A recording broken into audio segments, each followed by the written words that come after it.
Mikey T in the building. I don't even know what I am anymore, but I guess you could say I'm a YouTuber, coach, international entrepreneur, playboy. do a little bit of everything really.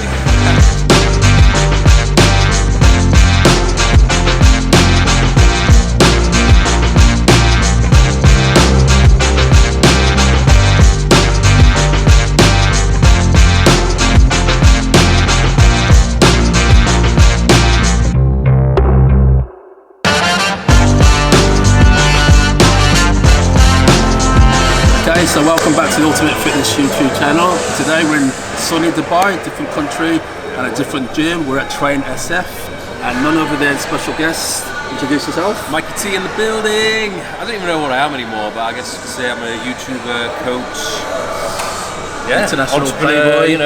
do a little bit of everything really. Okay, so we just done a mad workout, legs with Mike and my old friend Imman. And how did you find that workout? Sounds good. Definitely when I'm training legs, it's always better to train with a training partner, someone especially who is either at your level or a higher level, because they will push you and make you do stuff you usually wouldn't do. Yeah, it's easy it's having that confidence when you're under a heavy weight, head squat, where you want to sort of stop at 8 reps, you've got someone to spot you, take you further, get an extra few reps. They're the reps that make you grow, pass beyond failure, just having that confidence to do a few more reps. Especially with machines as well, like, once you've reached concentric failure, you can't really do much more. But if you've got a training partner to help you along the way, we can do the negative. So I've got a few questions I want to ask Mike. First of all, so I just want to say, over lockdown, we sort of started this YouTube journey.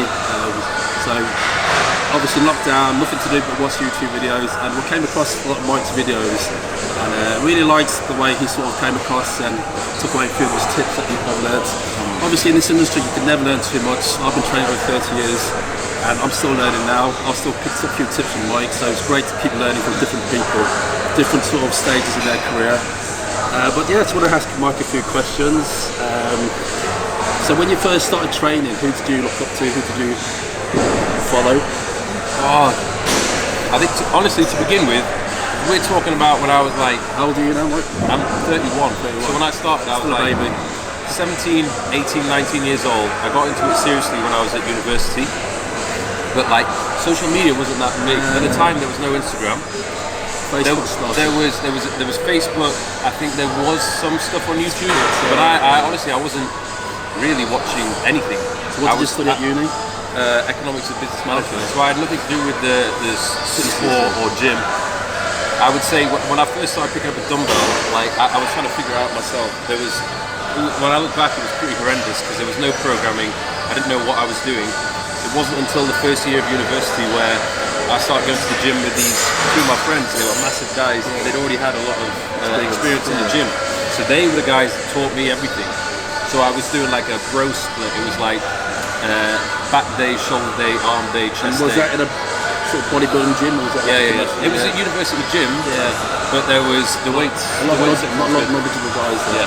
And I find a lot of the people, when they come to my gym, they say, I want to start off at a commercial gym before they come to an advanced gym like mine, but you're best off starting with a proper bodybuilding school gym, because that's where you get the most experience. They haven't really been to a gym which is full of like monsters in their eyes, and they don't really have much muscle, and they don't really know what they're doing, so I think they're scared to be embarrassed. Also, in an environment like a lot of people sort of misinformed. They think they're going to come to a gym, lift a few weights, and like get Ronnie Coleman. Because I don't want to look too big. That's the first thing they come to my gym. I just want to train, I want to get toned, but I don't want to get too big. It's very hard to get too big. It's never going to happen. So was there anyone social media wise back then? I know social media wasn't as big. Right in the early days there was no one. And I remember someone who changed the game for me. I think it was when I started watching Ben Pakulski. That was when I started to see things differently. Where we always kept going on about tension. The science going on. And that's when I understood that. Okay, now it's not really about how. It's not moving the weight from point A to B. It's how I'm doing it. And so that made me really think about the muscles which I was engaging and where I was trying to place a lot of attention. And you can see that when Mike trains, his form is very controlled. It doesn't just drop negative. Every rep is sort of very controlled from the start to finish, emphasise the negative, which is the most important part, and concentric. So you can tell by Mike's training, he does sort of take these things on board. Yeah. Yeah. I think as well, like I feel like I'm in tune with my body. So when something is working for me, I'm like, okay, I need to do more of this. And I know that the body always wants to go down the path of least resistance, and that's exactly the opposite of what I'm trying to do. Like with every rep, I'm trying to make it as hard as I possibly can do. So it's not all about weight. I mean, weight has obviously a part of it, but you can make an exercise harder by slowing it right down. You can place more stress on the negatives, shorten the rest periods. There's many ways to sort of stress the muscle, not just by using more and more weights. Do you agree? Yeah. Okay, so I would another question. Okay, so why choose Dubai? Dubai, I don't know, I had this, when I was living in the UK, I must have been, at that point, I'd been in the UK for like 28, 29 years, and I felt like I needed a change. The biggest thing I was looking for was a place with a better climate, because I like being in the sun. I noticed every time I went on holiday to a warm place, I felt better mentally. So it was just a case of figuring out, okay, well, where is it that I'm going to move to?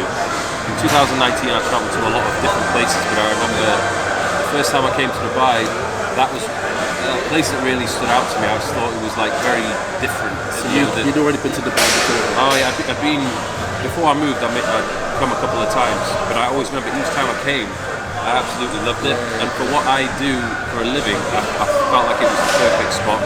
The gyms are amazing, it's sunny every day, you know, if you set up a business here, it's tax-free, and there's a great community of other people who are like into lifting, and in terms of networking and, you know, growing a business, I think this is the best place.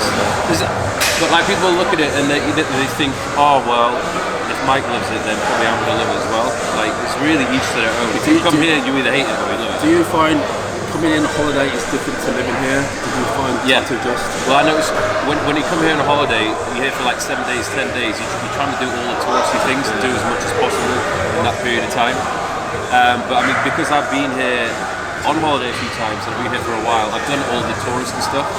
So now it feels very much like home. So when I'm here, I'm in a good routine. You know, I'm not really distracted by all like the touristy things or the nights out. You know, because I've done it before and it's always on my doorstep. So I don't really get, you know, swayed. Yeah, we've been here about 4 or 5 times now. Something always gravitates us back to Dubai. Maybe it's the gyms, the food, the weather. There's something. It's quite close to the UK. It's about 6 hours. Yeah. It's not too far. You go sort of past Dubai, then it's the next 6-7 hours. It does take a toll on the holiday. I thought about moving to LA possibly or Miami, but I don't know. There was something about America which I didn't. You know, I love Americans and everything, but I just felt like it wasn't my home. And what, you know, if you say for example you go to LA, you really are quite far away from a lot of other places. I like that. Dubai, one of the safest places I've ever been to. The service is of a very high standard. Quality of food is very good. You do really get spoiled here. Like, yeah, life is good here. Did you have friends? When you came here? When I came out here, I came by myself, which was it was a risky one because I remember when I arrived here, I did feel a bit homesick because, you know, once I'd made that move, I was like, oh, I don't really know anyone here, and I did feel a bit lonely. But I occupied myself with, like, you know, okay, well, let me just make some YouTube videos. When I was going to the gyms, like very quickly, I started to like meet people in the gym. When you first came here, I'll take it you did all your own videos. Yeah, mostly, yeah. So it wasn't until a couple of weeks later where I had a camera guy come out and visit me. Makes things a lot easier, doesn't it? Yeah. So how long did it take for you to settle down, would you say, in Dubai, and moving here? I'd probably say after a month I knew like quite a lot of people. As well, like I found, it was actually my girlfriend at the time. I met a girl, and then, you know, once you meet a partner, once you meet a partner, then, you know, you really don't feel like lonely at all. So yeah, it's a good place if you want to go out, you want to date. There's a lot of single people here. The only potential downside I would say is Dubai, it's a lot of fun if you've got money to spend. If you come here on a budget and you don't have a lot of money, it's quite tough because you are literally surrounded by a lot of people with money, like people that come in here spending money doing all the fancy things, and you if you don't have money to begin with, you can't compete with that. Yeah, it's very superficial. Isn't it? Yeah. You've got all the opulence, all the nice cars, all the nice shops. Went to Dubai Mall yesterday, and everything just screams money, wealth. Okay. Favorite gym in Dubai to train? We've already touched on this. Yeah, I would say it's between this gym and Banus. But the problem here, if I keep going to the same gym too often, I get a little bit like sick and tired. It becomes a bit repetitive. So honestly, I like to go to a different gym almost every day. But the ones I come to on a regular basis are this one. Banus is just across the road from here. Yeah, I came to Banus before they opened about 3 years ago, and it was only just one big room. I went there 2 days ago, and it's tripled in size. Yeah. And it almost feels like it's too big, where you have to walk around just to find the right piece of equipment. I think I counted 20 presses, and it's probably unnecessary. But for Dubai, it's what Dubai screams: more, bigger, better. Yeah. But yeah, it's Dubai all over. Whether it's better, it's down to personal preference. I like a bit of a smaller, more intimate gym. Yeah, but it's weird. Like all these different gyms, people have like a loyalty towards it. Like for whatever it is about that specific gym, they just love it. Love it or hate it. Yeah. Some people hate it. Yeah. Is there anything in the UK that you miss apart from the weather? I mean, obviously there's my family I miss. I mean, I really don't get to see them nowhere near as much as I'd like to. I am flying a few of them out in January, so that'll be good to see them. And hopefully I'll see them at Christmas time. Have they been here before? Actually, no, they haven't, because it was a mess of 2020. You know, there was 2 scheduled trips where they were going to come out, but they couldn't make it. So that was really quite annoying. So it'll be good to show them around. But apart from that, it's not a huge amount I miss, because the good thing in Dubai, everyone speaks English. Yeah, exactly. And it's not like. And also with social media, you think you can stay in touch with people. Yeah. So and the thing is, I think it's like 80% of the population here, maybe even more, is from expats. Yeah, from the UK. So you get, not necessarily from the UK, but just from all over the world. So I like the diversity of people here. So that, again, you know, there's quite a lot of English people who I know who are out there. So I don't miss a huge amount. And how long do you plan on staying in Dubai for? Do you plan years ahead, or just sort of take it month by month? Yeah, so like luckily I'm not exactly like rooted here. I'm not anchored here. If I want to pick up and leave, then I can do very easily. But for now, I feel like it's the perfect place for me, for my business, my career. As long as I get that break in the summertime, I really appreciate being here. Because you went to IB for the Yeah. I'm not doing that again though. It's not. I love Ibiza, but to stay there for 4 months. DJs over there. Yeah, I need to, for the summertime, which is basically June, July, August, September, it gets outrageously hot here, like awful. You can't go outside, and I like to be outside, so I usually will relocate for a couple of months somewhere which is probably in Europe, but it's the complete change in like the culture, the environment, the people. It's really refreshing, so it feels like I kind of live 2 lives. But then I noticed when I was in Spain, after a couple of months in Spain, I was like, oh my god, like getting back to Dubai. And then I came back and like absolutely So loved when it. you came back to Dubai, did you feel like it was home for you? Yeah, definitely. So I think at least for the next, I see myself here at least for the next 5 years. Any plans to step on stage and compete? I want to do it one more time. I think Have you competed before? I've competed 2 times before, in 2014 Didn't know this. and 15. What show did you do? WBFF. Okay. Yeah, so I did Muscle Model twice. The first one I did, I came 3rd. I did alright. The second one I did a year later. I actually felt as though I looked better, but the people who I was against were bigger. Who did you compete against? Any names? There was, the first time round there was Justin St. Paul, and then the second time round, I can't remember the names, but there were some big guys. So it was a bit disheartening, because I thought, well, in order for me to stand a chance against these guys, I'm gonna have to get a lot bigger, and that means I'm gonna have to start putting a shitload of substances into my body. And I was like, I don't necessarily really want to do this. So I kind of I stayed away from the competing, focused on the social media, growing my business. But I really Did you enjoy competing? being on stage, I didn't really care for. It's not necessarily my thing, but I missed the process. like I noticed when I prepared for that show, I was the most disciplined and the most aesthetic that I'd ever looked. Like I looked the best that I'd ever looked, and you know, I'm 31 now. I do want to do it one more time just to see what I am capable of achieving.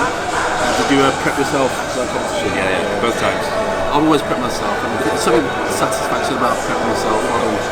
I feel like you definitely need experience of doing a competition, especially if you are going to coach people doing it in the future. That's one of the reasons why I did it. But yeah, I felt like I know my body well. I think if I'd gone back, I would have just liked a little bit more support with like training partners, because that when you're on low calories, you're tired.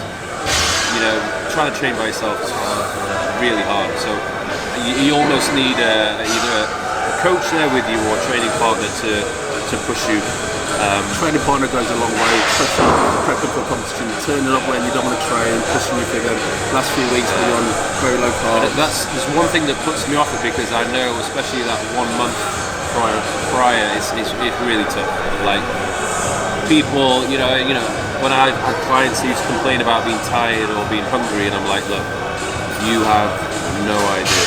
Like, okay, if you go do a competition, then you'll really know what it's like to be hungry and what it's like to be tired and to not want to do it.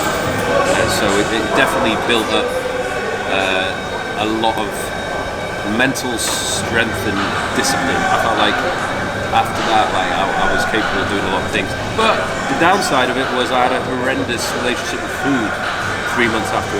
Not 3 months, sorry, 3 weeks after. I couldn't stop eating shit. Just balloon up. Yeah, ballooned up, and yeah, that was one thing which I would need to make sure I don't do that next time. I remember one year I competed for the British finals, and I got down to about 13 stone, which is really light. And I went to Tenerife the day after, and I came back a week 3 stone heavier. 3 stone, just water, my head blew up, my ankles. And I remember on the plane, ankles just swelled up. It's weird because binging. When I'm just training as I am now, I find this happy medium where I look good and I still have the flexibility to eat what I want. The moment it starts to be too restrictive, that's when you start getting like weird cravings for food. Like it's like that's psychological barrier, isn't it? Once you start prepping, you want to eat prep. Yeah. And that's when you know, I didn't really like having that state of mind. So I think, to be honest with you, next time I compete, I wouldn't necessarily need to be that restrictive, because I think I can get to low levels of body fat without cutting my calories too much, just as long as I prepare everything well in advance and I don't, you know, mess up with the. It's got to be smart when you're training, you're planning for a competition. You know, I mean, a lot of people restrict themselves too much, and end up hating, competing, and then do it again. But you can do it sensibly, like Mike said. You can sort of work it so you are a bit more sort of. Can eat a bit more what you want when you're prepping.